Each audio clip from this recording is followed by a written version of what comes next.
அதிமுக பாஜக இப்ப பாஜக கூட்டணியில இப்ப இங்கேருந்து பிரிந்து போன கட்சி இதெல்லாம் சேர்ந்து ஒன்றிணைந்து இருந்திருந்தா அது ஒரு வெற்றிக்கு வழிவகுத்திருக்கும். இன்னைக்கு திமுகவுக்கு எதிராக களம் இறங்குவதற்கு சரியான வியூகமாக இருந்திருக்கும் அப்படிங்கறத எப்படி பாக்குறீங்க?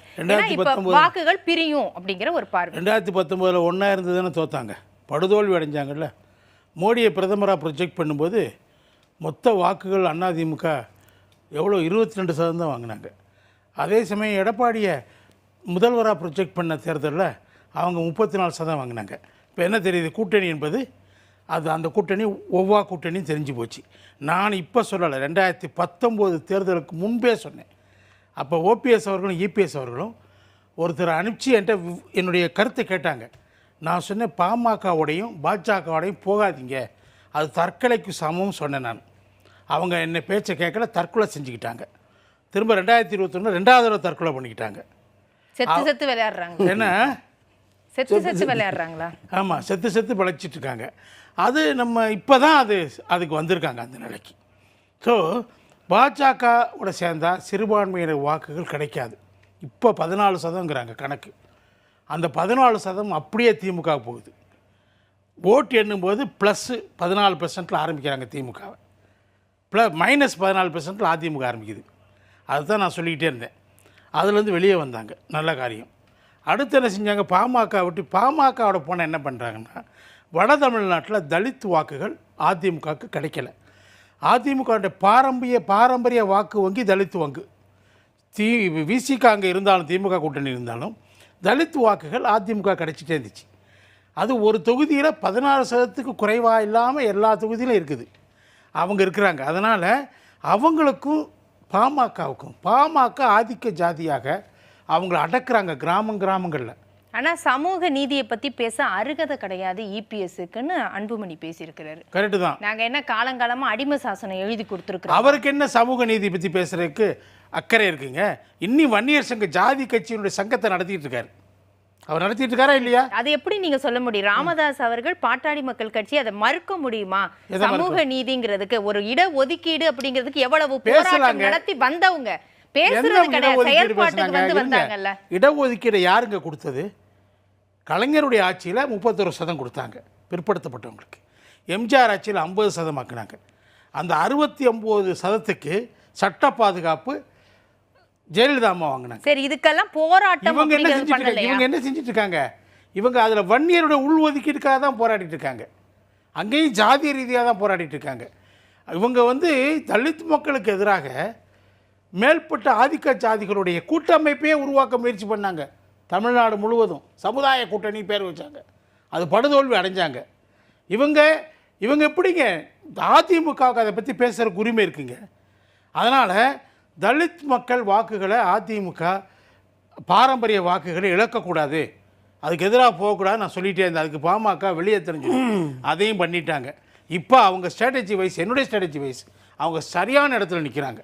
ஆனால் மும்முனை போட்டியா நிறைய தொகுதிகளில் பார்க்கும்போது திமுக அதோடைய வாக்கு வங்கி அப்படியே இருக்குது. ஆனால் இங்கே பாஜகவும் அடுத்து அதிமுக எங்கே உங்களுக்கு அது திமுக வாக்கு வங்கி அப்படியே இருக்கு? உடையிறதுக்கு என்ன வாய்ப்பு? ஏகப்பட்ட விஷயம் இருக்குது. பல செக்ஷன்ஸ் அவங்க பகைச்சிக்கிட்டாங்க இந்த 3 ஆண்டுகளில், அரசு ஊழியர்கள், ஆசிரியர்கள்.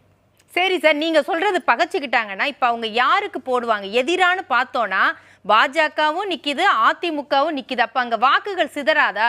அப்ப உட்கார்ந்துட்டே திமுகவுக்கு வெற்றி வந்துரும்ல. இல்ல, இதுக்கு இடம் நீங்க சொல்றது அப்படி இல்ல. ஆக்சுவலா அர்பன் மிடில் கிளாஸினுடைய வாக்குகளை பாஜகவும் திமுகவும் பிரிப்பாங்க. அது அட்வான்டேஜ் டு அதிமுக. இது என்னுடைய வியூகம், நான் சொல்றது. அப்ப இந்த இதில் அதிமுக மேலே திமுக மேலே விரக்தி அடைஞ்ச செக்ஷன்ஸ் எல்லாம் 4 செக்ஷன் இருக்காங்க. அவங்க எல்லாருமே அதிமுகவுக்கு தான் போவாங்க. இதுதான் தமிழ்நாட்டு அரசியலில் தொடர்ந்து சரித்திர ரீதியாக வரலாற்று ரீதியாக நடந்துக்கிட்டு இருக்கிற விஷயம். 3வது அணிக்கெல்லாம் போக மாட்டாங்க. 3வது அணி போனால் டெபாசிட் தானே வாங்குவோம், ஜெயிக்க போகிறது இல்லையே. ஜெயிக்கணும்னு அதிமுக போகணும்னு சொல்லி வருவாங்க. அவங்க புத்திசாலித்தனமாக தான் ஓட்டர்ஸ் இருப்பாங்க எப்பயுமே. அது மட்டும் இல்லை, நீங்க அதிமுகவுக்கு மாறி மாறி போட்டு ஒரு மாற்றம் வேணும்னு யோசிக்கிறவங்க, மாற்றம் வேணுங்கிறவங்க என்ன மாற்றம் வேணும்பாங்க? அடுத்த கட்டமா பாஜகவுக்கு தானே போவாங்க. இல்லைங்க, மாற்றம் வேணுங்கிற முடிவுக்கு வந்த பிறகு தானுங்க போவாங்க.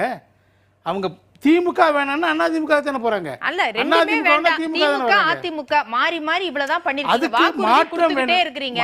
இங்க நிறைவேற்றப்படல. அப்ப மாறுதல் வேணும் அப்படின்னா பாஜகவுக்கு தானே அடுத்து போவாங்க. எங்க மாற்றம் வேணும் பாமக கோஷம் வச்சாங்க. மாற்றம் முன்னேற்றம் கோஷம் வச்சாங்க. என்ன பண்ணாங்க? ஏமாற்றம் தான் அடைஞ்சாங்க. மாற்றம் அப்படி ஈஸியாலாம் வந்துடாதுங்க.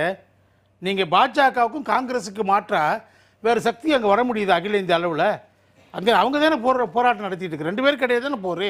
அதே மாதிரி இங்கேயும் அப்படி தான் பெரிய மாற்றம். அமித்ஷா சொன்னாருங்க ஒரு 3-4 மாதத்துக்கு நீங்கள் வந்தப்போ சொன்னார், அதிமுக பாஜகவுக்கு இங்கே எல்லா இடத்துலையும் கட்டமைப்பு கிடையாது தமிழ்நாட்டில். நீங்கள் வேறு யாராவது வாக்கத்தான் நீங்கள் பறிக்கணும். அந்த முயற்சி தான் அவங்க இறங்கியிருக்காங்க.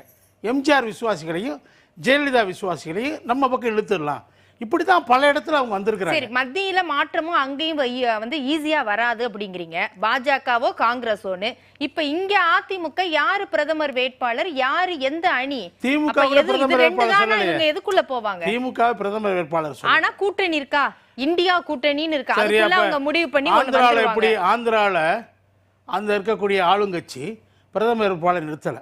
ஆனா கடந்த தேர்தலில் நிறுத்தல, இப்பயே நிறுத்தல. அவங்க தானே அதிக சீட்டுகளை ஜெயிக்கிறாங்க. இப்பதானே சார் இப்ப இவர் ஒற்றை தலைமையா இருந்து ஒரு தேர்தலை சந்திக்கிறாரு. அப்படி இருக்கும்போது நீங்களே சொல்றீங்க மத்தியில மாற்றம்ங்கிறதுக்கு தனியா ஒரு இதுக்கு போக மாட்டாங்க.